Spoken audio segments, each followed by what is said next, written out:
സ്വാഗതം ചെയ്യാം തിരുവനന്തപുരം ലുലു മാളിലേക്ക് ഐഡന്റിറ്റിയുടെ ഹോൾ ടീമിന്.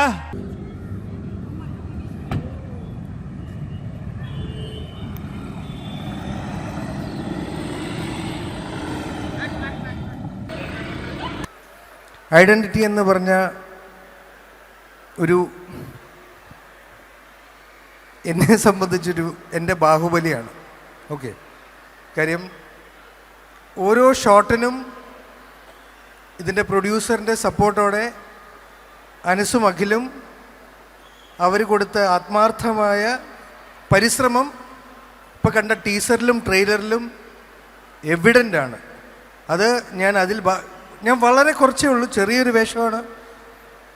ആ കുറച്ച് ദിവസങ്ങൾ ഞാൻ കണ്ട കാഴ്ച ഒരു സിനിമാ പ്രേക്ഷകനെന്നുള്ള നിലയിലും സിനിമാ പ്രവർത്തകനെന്നുള്ള നിലയിലും എന്നെ ഇൻസ്പയർ ചെയ്യുകയും കൊതിപ്പിക്കുകയും ചെയ്തതാണ്. അതിന് എനിക്ക് ഉറപ്പുണ്ട്, അവരുടെ കൂടെ കട്ടയ്ക്ക് നിന്ന മെയിൻ ആക്ടേഴ്സിൽ 2 പേര് ഇവിടെ ഉണ്ട്, ടൊവിനോയും വിനയ് സാറും. നമുക്കറിയാം, ടൊവി ഇങ്ങനത്തെ വലിയ സിനിമകൾ നമുക്ക് ഒരുപാട് തന്നിട്ടുണ്ട്. എല്ലാ സിനിമയിലും എന്തെങ്കിലും ഒരു രസകരമായ, ഇവൻറ്റ്ഫുള്ളായ, അഡ്വഞ്ചറസായ ഒരു കാഴ്ച പെർഫോം ചെയ്ത് നമ്മളെ കാണിച്ചിട്ടുണ്ട്. ഞാൻ ഏറ്റവും കുറവുള്ളൊരു സിനിമയായ 2018 പോലും ഹെലികോപ്റ്ററിലോട്ട് കൊച്ചിനെ എത്തിക്കുന്ന സീൻ തീർച്ചയായിട്ടും നമുക്ക് തിയേറ്റേഴ്സിൽ ഗൂസ് ബംസ് തന്ന മൊമെൻ്റാണ്. മറ്റ് സിനിമകൾ ഞാൻ പറയുന്നില്ല. ഐഡൻറ്റിറ്റി അദ്ദേഹത്തിൻ്റെ ഷോ ആണ്.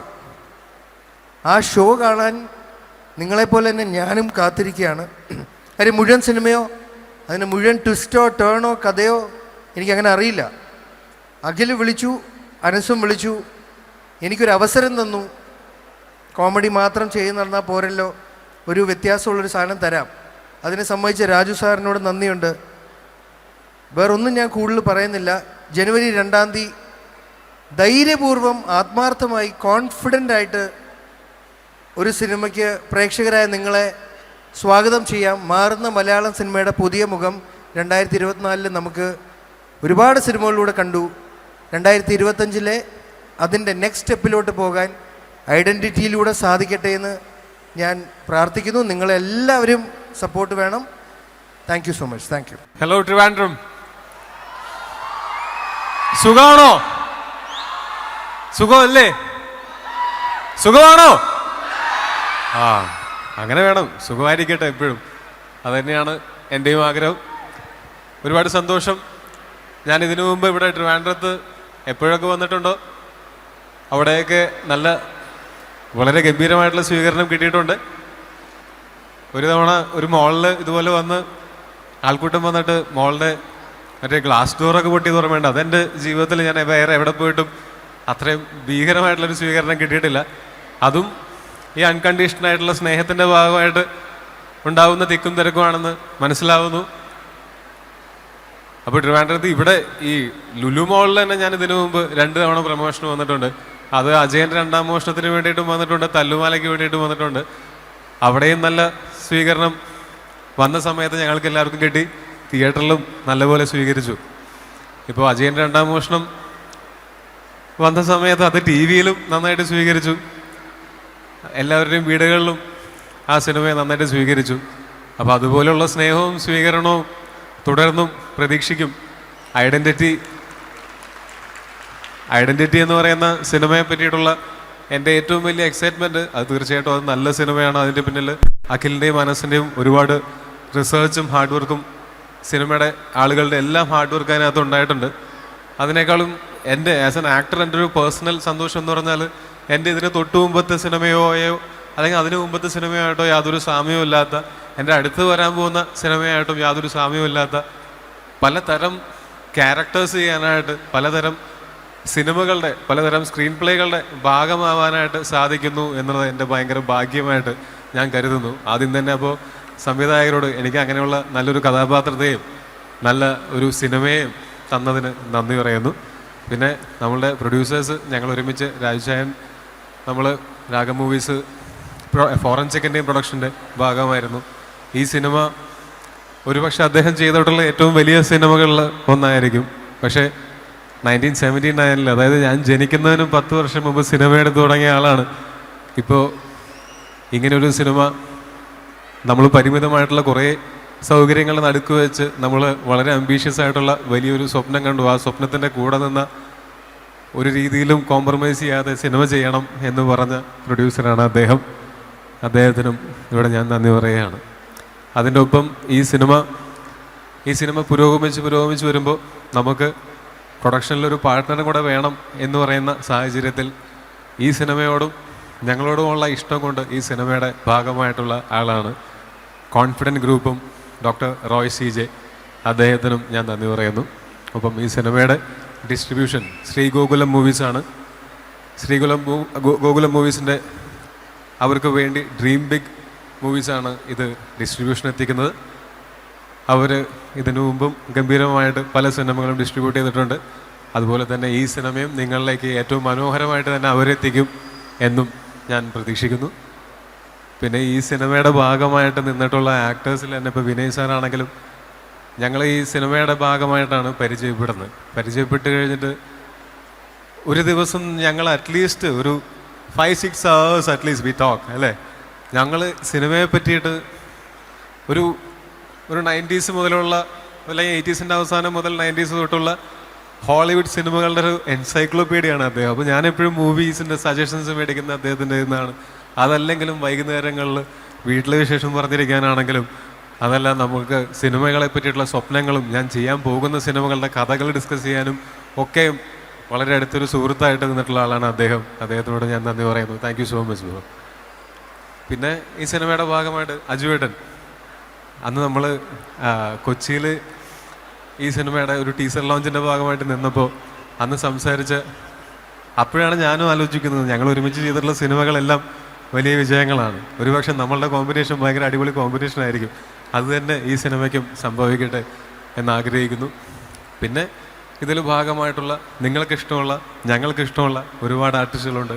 ഷമ്മി ചേട്ടനുണ്ട്, പിന്നെ അർച്ചന കവി, ഗോപിക രമേശ്, പിന്നെ നമ്മളുടെ പേരുകൾ പറഞ്ഞാടാ പിന്നെ വിശാഖുണ്ട്, പിന്നെ അർജുൻ രാധാകൃഷ്ണനുണ്ട്. അർജുൻ രാധാകൃഷ്ണൻ ഞങ്ങൾ ഒരുമിച്ച് ഡിയർ ഫ്രണ്ട് ചെയ്തതാണ്. അതിനുശേഷം ഇങ്ങനൊരു സിനിമയും കൂടെ ഞങ്ങൾക്ക് ഒരുമിച്ച് ചെയ്യാൻ പറ്റി. പിന്നെ പ്രധാനപ്പെട്ട ഒരു പേര് പറയാൻ ക്ഷമിക്കണം. ഈ സ്റ്റേജിൽ കയറുമ്പോൾ ഇത്രയും കൊല്ലമായി സ്റ്റേജിൽ കയറി തുടങ്ങിയിട്ടുണ്ടെങ്കിലും സ്റ്റേജിൽ കയറുമ്പോൾ ഇപ്പോഴും ഞാൻ പ്രിപ്പയർ ചെയ്തിട്ട് സ്റ്റേജിൽ കയറുന്ന ആളല്ല. അത് കാരണം കൊണ്ട് തന്നെ ചെറിയൊരു നെർവസ്നെസ് ഒക്കെ ഉണ്ടാവും. ഞാൻ പല പേരുകളും മറന്നു പോകാറുണ്ട്. പക്ഷേ ഇതിൽ ഞാൻ മറന്നുപോയ പേര് തൃഷയുടെയാണ്. ക്ഷമിക്കണം. ഈ പടത്തിൻ്റെ ഞങ്ങളേറ്റവും സന്തുഷ്ടരായിട്ടുള്ളതും ആ ഒരു കാസ്റ്റിങ്ങിൽ തന്നെയാണ്. നമുക്ക് അങ്ങനെ ഒരു ക്യാരക്ടർ ആളുകളിലേക്ക് എത്തിക്കുമ്പോൾ അതുപോലുള്ള ഒരു ടാലൻറ്റഡ് ആയിട്ടുള്ള ഒരു ആക്ടേഴ്സും അതേസമയം തന്നെ ഈ സിനിമ കൂടുതൽ സ്ഥലങ്ങളിലേക്ക് ട്രാവൽ ചെയ്യാനായിട്ട് അതുപോലെ നമ്മളെക്കാൾ സ്റ്റാർഡമുള്ള ഒരു ആക്ട്രസ് വേണം എന്നുണ്ടായിരുന്നു. അപ്പോൾ ഞാനൊക്കെ കോളേജിൽ പഠിക്കുമ്പോൾ മുതലേ പുള്ളിക്കാരി നേരത്തെ സിനിമയിൽ അഭിനയിച്ച് തുടങ്ങിയത് കൊണ്ട് ഞാനൊക്കെ കോളേജിൽ പഠിക്കുന്ന സമയം മുതൽ ഞാൻ തിയേറ്ററിൽ തന്നെ, ഞാൻ കോയമ്പത്തൂരാണ് പഠിച്ചത്. അപ്പോൾ ആ സമയത്ത് തിയേറ്ററിൽ തന്നെ പോയി തൃഷ മാമിൻ്റെ കുറേ സിനിമകൾ കണ്ടിട്ടുണ്ട്. പക്ഷേ ഈ സിനിമയിലേക്ക് വന്നപ്പോൾ ഈ സിനിമയിൽ മലയാളത്തിലുള്ള മറ്റ് സഹതാരങ്ങളെ പോലെ തന്നെ അത്രയും കംഫർട്ടബിളായിട്ട് വർക്ക് ചെയ്യാനായിട്ട് ഒരു സാഹചര്യം ഉണ്ടായിരുന്നു പുള്ളിക്കാരി വന്നിട്ട്. കാര്യം എന്താ വെച്ചാൽ നമ്മൾ വിചാരിക്കും മറ്റ് വലിയ വലിയ ഇൻഡസ്ട്രികളിലൊക്കെ വർക്ക് ചെയ്യുന്ന അവരൊക്കെ നമ്മളുടെ ഇൻഡസ്ട്രിയിൽ വരുമ്പോൾ നമുക്ക് അവർക്ക് അവിടെയൊന്നും പ്രൊവൈഡ് ചെയ്യുന്ന അത്രയ്ക്ക് സൗകര്യങ്ങൾ ചിലപ്പോൾ കൊടുക്കാൻ പറ്റിയെന്ന് വരില്ല. പക്ഷേ അങ്ങനെ സൗകര്യങ്ങളല്ല, സിനിമയോടുള്ള സ്നേഹമാണ് പുള്ളിക്കാരെ ഇവിടെ എത്തിച്ചത് എന്ന് മനസ്സിലായത് ഞങ്ങളെ എല്ലാവരെയും കംഫർട്ടബിൾ ആക്കിക്കൊണ്ട് നമ്മളുടെയൊക്കെ കൂടെ നിന്ന് ഈ സിനിമയ്ക്ക് വേണ്ടി പുള്ളിക്കാരി പ്രവർത്തിച്ചപ്പോഴാണ്. അപ്പോൾ താങ്ക് യു തൃഷ മാം. ഇവിടെ വരാൻ സാധിച്ചിട്ടില്ല. മോസ്റ്റ് പ്രോബബ്ലി റിലീസിന് ശേഷം പ്രമോഷൻ്റെ ഭാഗമായിട്ട് തൃഷ മാം വരുമായിരിക്കും. പിന്നെ അതുപോലെ ഒരുപാട് ആർട്ടിസ്റ്റുകൾ, അവരോടെല്ലാവരോടും നന്ദിയുണ്ട്. കാര്യം എല്ലാവരും ഒത്തൊരുമിച്ച് ഒരേ മനസ്സോടെ നിന്നതുകൊണ്ടാണ് ഈ സിനിമ നമ്മൾ വിചാരിച്ച പോലെ കംപ്ലീറ്റ് ചെയ്യാൻ പറ്റിയിട്ടുള്ളത്. പിന്നെ ഈ സിനിമയുടെ ഓരോ ഡിപ്പാർട്ട്മെൻറ്റിലും വർക്ക് ചെയ്തിട്ടുള്ള ആൾക്കാരുണ്ട്. ആർട്ട് ഡിപ്പാർട്ട്മെൻ്റ് ആയാലും, മേക്കപ്പ് ഡിപ്പാർട്ട്മെൻ്റ് ആണെങ്കിലും, കോസ്റ്റ്യൂം ഡിപ്പാർട്ട്മെൻ്റ് ആണെങ്കിലും, അതുപോലെ ലൈറ്റ് ഡിപ്പാർട്ട്മെൻ്റ് ആണെങ്കിലും, ക്യാമറ ഡിപ്പാർട്ട്മെൻ്റ് ആണെങ്കിലും തുടങ്ങി ഓരോ ഡിപ്പാർട്ട്മെൻറ്റിലുള്ള ആൾക്കാരും ഈ പറഞ്ഞ പോലെ ഒരു 2023 ഒക്ടോബറിൽ ഷൂട്ട് തുടങ്ങി. ഞാനൊരു 2023 ഡിസംബറിലാണ് ഞാൻ ജോയിൻ ചെയ്യുന്നത്. അതിനുശേഷം ഞങ്ങൾ 2024 ഒരു ജൂലൈ വരെ നമ്മൾ ഈ സിനിമ ഷൂട്ട് ചെയ്തു. ഈ സമയം കൊണ്ട് ആ ക്രൂവിലുള്ള എല്ലാവരും തമ്മിലുണ്ടായിട്ടുള്ള ഒരു സൗഹൃദവും സ്നേഹമുണ്ട്. ഈ സ്നേഹം നമുക്ക് ഇത് ഒരു സീരിയസ് സിനിമ എടുക്കുമ്പോൾ പോലും അതിൻ്റെ ബാക്ക് ഡ്രോപ്പിൽ നടക്കുന്ന തമാശകൾക്ക് കാരണം ആ സ്നേഹവും ആ സൗഹൃദവുമായിരുന്നു. അത് ഈ സിനിമയ്ക്ക് ഒരു എക്സ്ട്രാ എഫേർട്ട് എടുക്കാൻ എല്ലാവരെയും പ്രേരിപ്പിച്ചിട്ടുണ്ട് എന്ന് ഞാൻ വിശ്വസിക്കുന്നു. അപ്പോൾ അവരോട് ഓരോരുത്തരോടും ഒരുപാട് നന്ദിയും സ്നേഹവും ഉണ്ട്. അതിലുള്ള ഓരോരുത്തരുമാണ് ഈ സിനിമയെ നമ്മൾ ആഗ്രഹിച്ച രീതിയിലേക്ക് എത്തിക്കാൻ നമ്മളെ സഹായിച്ചിട്ടുള്ളത്. ഇനി ഈ സിനിമ ഈ ജാനുവരി 2-ാം തീയതി പുതുവർഷത്തോടെ ഞങ്ങൾ നിങ്ങൾക്ക് തരികയാണ്. ഇനി ഈ സിനിമ ഞങ്ങൾ വളരെ കോൺഫിഡൻ്റ് ആണ് ഈ സിനിമയെപ്പറ്റി. ഈ സിനിമ ഞങ്ങൾ പ്രതീക്ഷിച്ച പോലെ നന്നായിട്ടുണ്ട് എന്ന് തന്നെയാണ് ഞങ്ങൾ വിശ്വസിക്കുന്നത്. പക്ഷേ അങ്ങനെ നന്നായിട്ടുണ്ടോ എന്ന് തീരുമാനിക്കേണ്ടത് തീർച്ചയായിട്ടും കാണുന്ന പ്രേക്ഷകരാണ്. അൾട്ടിമേറ്റ്ലി പ്രേക്ഷകരുടെ എൻ്റർടൈൻമെൻറ്റിന് വേണ്ടിയിട്ടാണ് ഞങ്ങൾ ഇങ്ങനെ ഒരു ആർട്ട് ഫോമിൻ്റെ ഭാഗമാവുന്നത് തന്നെ. അപ്പോൾ ജാനുവരി 2-ാം തീയതി ഞങ്ങളേറെ പ്രതീക്ഷകളോടെ ഈ സിനിമ നിങ്ങളുടെ അടുത്തേക്ക് ഇറക്കി വിടുകയാണ്. അതിനുശേഷം അത് നിങ്ങളുടേതും കൂടെയാണ് ഈ സിനിമ. ഈ സിനിമയെ നിങ്ങൾ സ്വീകരിക്കുമെന്ന് പ്രതീക്ഷിക്കുന്നു. എല്ലാവർക്കും നല്ലത് മാത്രം വരട്ടെ. ഏവർക്കും സ്നേഹം നിറഞ്ഞ സന്തോഷം നിറഞ്ഞ ഒരു പുതുവർഷം ആശംസിക്കുന്നു. എല്ലാവർക്കും സമാധാനം ഉണ്ടാവട്ടെ, സംതൃപ്തി തന്നെ ഉണ്ടായിക്കൊണ്ടിരിക്കട്ടെ, സമ്പന്നത ഉണ്ടാകട്ടെ, എപ്പോഴും സുഖമായിരിക്കട്ടെ. Thank you so much. ಎಲ್ಲರಿಗೂ ವಣಕಂ. ಫಸ್ಟ್ ಆ್ಯಂಡ್ ಫಾರ್ಮೋಸ್ಟ್ ಎಲ್ಲರಿಗೆ புது வருஷ ஆசம்சைகள் விஷ் பண்ணோம். ரெண்டாவது திரிசூரில், கொச்சினில், அப்புறம் இப்போ இங்கே திருவனந்தபுரமில் நீங்கள் எல்லோரும் வந்து இந்த ஃபங்க்ஷன் நீங்கள் அட்டென்ட் பண்ணியிருக்கீங்க, சப்போர்ட் பண்ணியிருக்கீங்க. அதுக்காக ரொம்ப ரொம்ப நன்றி. ஃபஸ்ட்டு இந்த படத்தோட producer Raju Malyath sir, Raagam movies, making movies from 1979. It is our privilege sir. இந்த படமும் உங்கள் 1979 இருந்து எத்தனை படங்கள் எடுத்திருக்கீங்க, இந்த படமும் உங்கள் கேட்டலாகில் இருக்குன்னு அது ஒரு ப்ரௌட் மூமெண்ட் நம்மளுக்காக. ரெண்டாவது இவர் இந்த படத்தில் he gave us a free hand and let us experiment with this movie. Action scenes என்னவும் இருந்தாலும், எவ்வளோ பெரிய ஆக்ஷன் பிளாக்ஸ் இருந்தாலும் அவர் நமக்கு சப்போர்ட் பண்ணியிருக்காங்க. ரொம்ப நன்றி சார். ரெண்டாவது doctor Roy CJ from Confident Group. என் மாதிரி அவரும் பெங்களூரில் இருந்தான். எனக்கு ரொம்ப சந்தோஷம் அவர் இந்த ப்ராஜெக்டில் வந்து இந்த ப்ராஜெக்ட்னு சப்போர்ட் பண்ணியிருக்காங்க. So thank you sir for your support behind this project.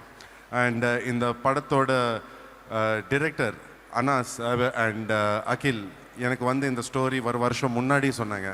அந்த ஸ்டோரி கேட்ட உடனே எனக்கு தெரியும் இந்த சான்ஸ் திருப்பி வராதுன்னு. நான் டொவிக்கு உடனே ஃபோன் பண்ணி சொன்னேன், என்ன இருந்தாலும் இந்த படம் நான் பண்ண போகிறேன். So I hope I did justice to the movie. And Tovi, நான் டொவின் மீட் பண்ணல இந்த படத்துக்கு முன்னாடி. மீட் பண்ணிட்ட அப்புறம் he is one of my favorite artists, one of a really dear friend, and he's worked really hard in this movie. அவர் இந்த படம் and he will take Malayalam cinema to the next level. I wish you the best, Tovi, always. Okay, I mean it. அது தவிர நம்மோட technical team அகில் George, சமன் choco, Jakes Bijoy, Anees நாடோடிகள் நம்ம கூட இல்லை. ஆனால் நீங்கள் பார்த்தது எல்லாமே one of the biggest backbone and foundation அவர் தான். to show you such ஒரு ஹாலிவுட் லெவலில் எப்படி வர படம் எடுத்திருக்காங்கன்னு டெக்னிக்கலி அந்த மாதிரி அவர் கொடுத்துருக்காங்க quality. So thank you guys. And Tovi from the cast, Tovi, Trisha, Aju Varghese sir, Shammi Thilakan sir, Gopika, Archana, Aditya and me, we thank you for your support. படம் Jan 2nd 2025க்கு இட்ஸ் அவர் ப்ரிவிலேஜ். நாம் இயர் ஸ்டார்ட் பண்ணுறோம் நம்ம படத்துக்கு கூடவே. ஸோ ப்ளீஸ் வந்து பாருங்கள். I promise you we are going to surprise you. Thank you. Cinema നന്നായിട്ട് വിജയിക്കട്ടെ. ഞാൻ എന്തായാലും ഫസ്റ്റ് ഷോ കാണാൻ പറ്റുന്നറിയില്ല, 2 പിള്ളേരുണ്ട്, അതുകൊണ്ട് ഞാൻ ഫസ്റ്റ് ഡേ തന്നെ കണ്ടിരിക്കും. ടോവിയുടെ എല്ലാ പടവും ഞാൻ കാണാറുണ്ട്. ഒരു കുഴപ്പമില്ല. Thank you. സുഖാണോ? സുഖമാണ്. നേരിട്ട് കാണണമെന്ന് ഒരുപാട് ആഗ്രഹം ഉണ്ടായിരുന്നു, പക്ഷെ കാണാൻ പറ്റുമെന്ന് വിചാരിച്ചിട്ടില്ല.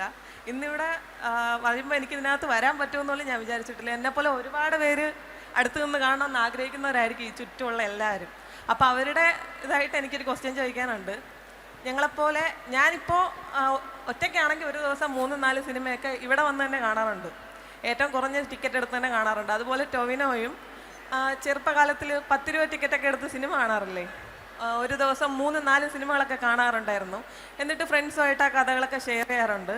അപ്പോൾ ആ ഒരു സ്ഥാനത്ത് നിന്നും ഇപ്പം ഇത്ര പേരെ തിക്കും തിരക്കിലും പോയി സിനിമ കണ്ട ടോവിനെ കാണാനാണ് ഇപ്പം ഇത്രയും തിക്കും തിരക്ക് ഇവിടെ ഉള്ളത്. അപ്പോൾ ആ ഒരു സ്ഥാനത്ത് നിന്ന് ഇവിടെ എത്തിയപ്പോൾ ടോവിനോയ്ക്ക് ഞങ്ങളോടൊക്കെ എന്താ പറയാനുള്ളത്, ഞങ്ങളെപ്പോലെ സാധാരണക്കാരോട്? തീർച്ചയായിട്ടും ഞാൻ സിനിമകൾ ഇതുപോലെ 10 രൂപ ടിക്കറ്റിലിരുന്ന് ഏറ്റവും ഫ്രണ്ടിലുള്ള റോയിലിരുന്നിട്ട്, ഞാൻ കോയമ്പത്തൂർ പഠിക്കുന്ന സമയത്ത് അന്ന് AC തിയേറ്ററിൽ ഫ്രണ്ടിൽ റോയിലിരുന്ന് 10 രൂപയ്ക്ക് നമുക്ക് സിനിമ കാണാൻ പറ്റുമായിരുന്നു. അപ്പോൾ അന്ന് ഞാൻ കണ്ടു. അതല്ലാതെ ശേഷവും സിനിമയിൽ വന്നതിന് ശേഷവും ഞാൻ ഇവിടെ അജയൻ്റെ 2ാം വർഷത്തിൻ്റെ ഷൂട്ടിൻ്റെ ഭാഗമായിട്ട് ട്രിവാൻഡ്രത്തുണ്ടായിരുന്നു ഞാൻ 2-3 ദിവസം. അപ്പോൾ ഒരു ദിവസം ഓഫ് കിട്ടിയപ്പോൾ ഞാനന്ന് ഇവിടെ വന്നിട്ടൊരു 3 സിനിമ കണ്ടിട്ടുണ്ട്. ഈ കഴിഞ്ഞ 2023 ഒരു ഫെബ്രുവരി ആ സമയത്ത്. സിനിമകൾ കാണാൻ എനിക്ക് പണ്ടേ ഭയങ്കര ഇഷ്ടമാണ്. അതേപോലെ ഇരിങ്ങാലക്കുടയിൽ എൻ്റെ വീടിൻ്റെ അടുത്ത് ക്രൈസ്റ്റ് കോളേജിലും അങ്ങനെയുള്ള അവിടെ പരിസരങ്ങളിലൊക്കെ ആയിട്ട് കുറേ ഷൂട്ടിങ്ങുകൾ നടക്കാറുണ്ട്. അന്ന് ഞാൻ ഇതുപോലെ ഷൂട്ടിങ്ങിന് കാണാനായിട്ട് ക്രൗഡിൻ്റെ പുറത്ത് പോയി കാത്തു നിൽക്കും. കാരവാനാണെന്ന് വിചാരിച്ചിട്ട് എത്രയോ തവണ യൂണിറ്റ് 20യുടെ പുറത്ത് നിൽക്കുന്നു. അപ്പോൾ അങ്ങനെയൊക്കെ ഉണ്ടായിട്ടുണ്ട്. അവിടെ നിന്നൊക്കെ ഞാൻ സിനിമയിൽ അഭിനയിക്കാനായിട്ട് ആഗ്രഹിച്ചു. അന്നങ്ങനെ ആഗ്രഹിച്ചു, സ്വപ്നം കണ്ടു എന്നൊക്കെ ഉള്ളൂ. പക്ഷെ ഞാനതങ്ങനെ പ്രതീക്ഷിച്ചിട്ടുണ്ടായിരുന്നില്ല. പക്ഷെ അത് കറങ്ങിത്തിരിഞ്ഞ് സിനിമയിലേക്ക് എത്തി. ഇപ്പോൾ ഒരു 10-12 വർഷമായി. ഇപ്പോൾ 50-ലധികം സിനിമകളായി. ഇത് 51ാമത്തെ സിനിമയായി എന്നൊക്കെ പറയുന്ന സമയത്ത് ഭയങ്കര സന്തോഷമുണ്ട്. അതിനേക്കാൾ സന്തോഷം എന്ന് പറഞ്ഞാൽ നേരിട്ട് ഞാൻ ഒരു സഹായവും ചെയ്തിട്ടില്ലാത്ത, നേരിട്ട് എനിക്കോ എന്നെയോ പേഴ്സണലായിട്ട് പരിചയമില്ലാത്ത എത്രയോ ആളുകൾ എൻ്റെ നല്ലതിന് വേണ്ടിയിട്ട് ആഗ്രഹിക്കുന്നുണ്ട്. എത്രയോ ആളുകൾ എന്നെ അൺകണ്ടീഷണലി സ്നേഹിക്കുന്നുണ്ട്. അത് ഞാൻ തിരിച്ചറിയുന്നതുകൊണ്ട് ആ സ്നേഹം തിരിച്ചുണ്ട്, തീർച്ചയായിട്ടും ഉണ്ട്. അത് ഞാൻ പ്രകടിപ്പിക്കുന്നത് എന്ന് പറയുന്നത് എനിക്ക് ഈ സ്നേഹം ഉണ്ടാവാൻ കാരണം സിനിമയാണ്. ആ സിനിമയോട് 100% ആത്മാർത്ഥത പുലർത്തുക എന്നുള്ളതും തുടർന്നും നിങ്ങളിലേക്ക് നല്ല സിനിമകളുമായി നിങ്ങളെയൊക്കെ എൻ്റർടൈൻ ചെയ്യാൻ ശ്രമിക്കുക എന്നുള്ളത് മാത്രമാണ് എനിക്ക് തിരിച്ച് ആ സ്നേഹത്തിന് പകരം തരാനുള്ളത്. ദയവേത് വലിയ മനസ്സുള്ള നിങ്ങൾ മുഴുവൻ മനസ്സോടെ ആ സിനിമകൾ നല്ലതാണെങ്കിൽ സ്വീകരിക്കുക. Thank you so much. കഴിഞ്ഞോ? ഇനി ഏതെങ്കിലും ഉണ്ടോ? വേണമെങ്കിൽ ഒരു ക്വസ്റ്റ്യൻ കൂടെ മാക്സിമം. യെസ്. ഹായ് ചേട്ടാ, എൻ്റെ പേര് അർജുൻ. ഞാൻ ചേട്ടൻ്റെ വലിയൊരു ഫാനാണ്. കുറേ മൂവീസൊക്കെ കണ്ടിട്ടുണ്ട്. അപ്പം ഞാൻ ചോദിക്കുന്ന ഇതാണ്, ചേട്ടൻ്റെ മക്കളിന് കയ്യിൽ നിന്ന് കുറേ ഗിഫ്റ്റൊക്കെ കിട്ടിയിട്ടുണ്ടോ? ചേട്ടൻ്റെ മക്കൾക്ക് മിന്നൽ മുരളി പോലെയുള്ള ക്യാരക്ടേഴ്സാണോ ഇഷ്ടം, അതോ AR റഹ്മാൻ പോലെ മണിയനെ പോലെയുള്ള ക്യാരക്ടേഴ്സാണോ ഇഷ്ടം? എൻ്റെ മക്കൾക്ക് തീർച്ചയായിട്ടും മിന്നൽ മുരളി പോലത്തെ ക്യാരക്ടേഴ്സ് ഭയങ്കര ഇഷ്ടമാണ്. എൻ്റെ ചെറിയവൻ ഇപ്പോൾ മണിയനാണ്, കുഞ്ഞിക്കേളുവാണെന്നൊക്കെ പറഞ്ഞ് അവിടെ ഇവിടെയും കിടന്ന് ചാടി, കുതിരപ്പുറത്ത് ചാടുകയാണെന്ന് പറഞ്ഞ് ബെഡിൽ നിന്നെടുത്ത് ചാടലും തലകുത്തി മറയലും, ഞാൻ എവിടെയെങ്കിലും കിടക്കുകയാണെങ്കിൽ എൻ്റെ നെഞ്ചത്ത് ചേടി കയറി ഇരുന്നിട്ട് കള്ളനാണോ പോലീസാണോ ആദ്യം ഉണ്ടായിരുന്നോ ചോദിക്കലും, ഇതൊക്കെ തീർച്ചയായിട്ടും ഉണ്ട്. പക്ഷെ ഞാൻ തിരിച്ചറിയുന്നത് ഈ മിന്നൽ മുരളിയും ഇപ്പോൾ ARMലെ മണിയനും ഒക്കെ കുട്ടികൾക്ക് ഭയങ്കര ഇഷ്ടപ്പെട്ടതായിട്ട് എനിക്ക് പലപ്പോഴും ഫീൽ ചെയ്തിട്ടുണ്ട്. കാര്യം പലയിടത്തും പോകുന്ന സമയത്ത് ഈ സിനിമകൾ റിപ്പീറ്റ് ആയിട്ട് കാണുന്നു. ഭക്ഷണം കഴിക്കണമെങ്കിൽ കുട്ടികൾക്ക് ഈ സിനിമ വെച്ച് കൊടുക്കണമെന്ന് പല പാരൻസും പറയുന്നത് ഞാൻ കേട്ടിട്ടുണ്ട്. അപ്പോൾ അവരൊക്കെ വളർന്ന് വലുതാവാൻ വേണ്ടി കാത്തിരിക്കുകയാണ് ഞാൻ. അപ്പോഴായിരിക്കും എൻ്റെ പ്രൈം. ഒരു നാൾ ഇവരൊക്കെ വളർന്ന് വലുതായിട്ട് എന്നിട്ട് ഞാൻ കുറച്ച് സിനിമകൾ ചെയ്യും. അത് വളരെ വളരെ പോയിന്റഡ് ആയിട്ടുള്ള മെസ്സേജാണ്. ഈ ബൈറ്റ് എടുത്തു വെച്ചോ, പിന്നെ ഒരു സമയത്ത് അത് യൂസ് ചെയ്യും. ചോദിച്ചോളൂ, പെട്ടെന്ന് ചോദിച്ചോ. ആരാളാ? Hello Tovino. Hello hello hi. ഞാനിപ്പം ഇപ്പോഴെന്നല്ല, ടോവിനോ എവിടെ പോയാലും ഇപ്പം ടോവിനോയുടെ വിട്ടുമാറാത്ത ഒരു ചോദ്യം ഉണ്ടായിരിക്കും ബേസിൽ ജോസഫിനെ റിലേറ്റ് ചെയ്ത്. കാരണം നിങ്ങളുടെ സൗഹൃദം തന്നെയാണ്. എന്നാലും ചോദിക്കുകയാണെങ്കിൽ ഇപ്പം എപ്പോഴെങ്കിലും ഒന്ന് തോന്നിയിട്ടുണ്ടോ, എങ്കപ്പാത്താലും നീ ഒരു രക്ഷയില്ലല്ലോടെ നിനക്കുണ്ടെന്ന് തോന്നിയിട്ടുണ്ടോ, പറഞ്ഞിട്ടുണ്ടോ ബേസിലിനോട്? ഏയ് അങ്ങനെ പറയേണ്ട കാര്യമില്ലല്ലോ. കാര്യം എന്താണെന്ന് വെച്ചാൽ ഇപ്പോൾ കഴിഞ്ഞ ആഴ്ച കൂടെ ഞങ്ങൾ ഒരുമിച്ച് ഒരു അവാർഡ് ഫംഗ്ഷന് പോയിട്ട് തിരിച്ചു വന്നേയുള്ളൂ. അത് വളരെ സന്തോഷമുള്ള കാര്യമാണ്. ഞങ്ങൾ ഇപ്പോഴും ഈ പറഞ്ഞ പോലെ ഉള്ളിൻ്റെ ഉള്ളിൽ ചെറിയ കുട്ടികൾ തന്നെയാണ് എന്നുള്ള കാരണമുണ്ട് ഞങ്ങൾക്ക് അങ്ങോട്ടും ഇങ്ങോട്ടും ചളി പറയാൻ പറ്റും. ഞാൻ പറയുന്ന ഒരു ഏറ്റവും മോശം തമാശ വരെ അവനതിൻ്റെ വിഷ്വലൈസ് ചെയ്യാനും അതിനുവേണ്ടി ചിരിക്കാനും പറ്റും. അതുപോലെ തന്നെ തിരിച്ചും അങ്ങനെ ഒരു സൗഹൃദം ഞങ്ങൾ തമ്മിലുണ്ട്. എനിക്കിപ്പോൾ ഏറ്റവും കൂടുതൽ മിസ് ചെയ്യുന്നത് ബേസിൽ ജോസഫ് എന്ന് പറയുന്ന സംവിധായകനെയാണ്. ഞാൻ കഴിഞ്ഞ ദിവസം കൂടെ അവനോട് പറഞ്ഞു, അഭിനയം അടിപൊളിയാണ്, നിന്റെ അഭിനയം ഗംഭീരമാണ്, നീ ഇനിയും അഭിനയിച്ചുകൊണ്ടിരിക്കണം, പക്ഷേ ഒരു 3 വർഷം കൂടുമ്പോഴെങ്കിലും ഒരു സിനിമ സംവിധാനം ചെയ്യണം എന്നുള്ള എനിക്കൊരു സിനിമ തരണം എന്ന് കൂടി പറയുന്നുണ്ടോ? കേട്ടില്ല? ഇല്ലല്ല, അത് നിർബന്ധമില്ല. ബേസിൽ ജോസഫ് എന്ന് പറയുന്ന സംവിധായകൻ സംവിധാനം ചെയ്താൽ മതി. ഞാൻ അതിലുണ്ടെങ്കിലും ഇല്ലെങ്കിലും എനിക്ക് സന്തോഷം തന്നെയാണ്. Thank you so much and all the best. A round of applause, a big round of applause for Tovino Thomas.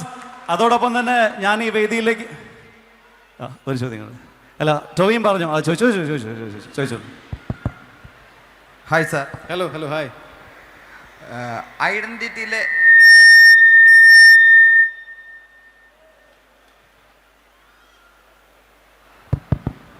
ഐഡൻറ്റിറ്റിയിലെ best moment അല്ലെങ്കിൽ അതിൽ പറയാൻ പറ്റുന്ന ഒരു ഡയലോഗ് ഞങ്ങൾക്ക് വേണ്ടി പറയാൻ പറ്റുമോ?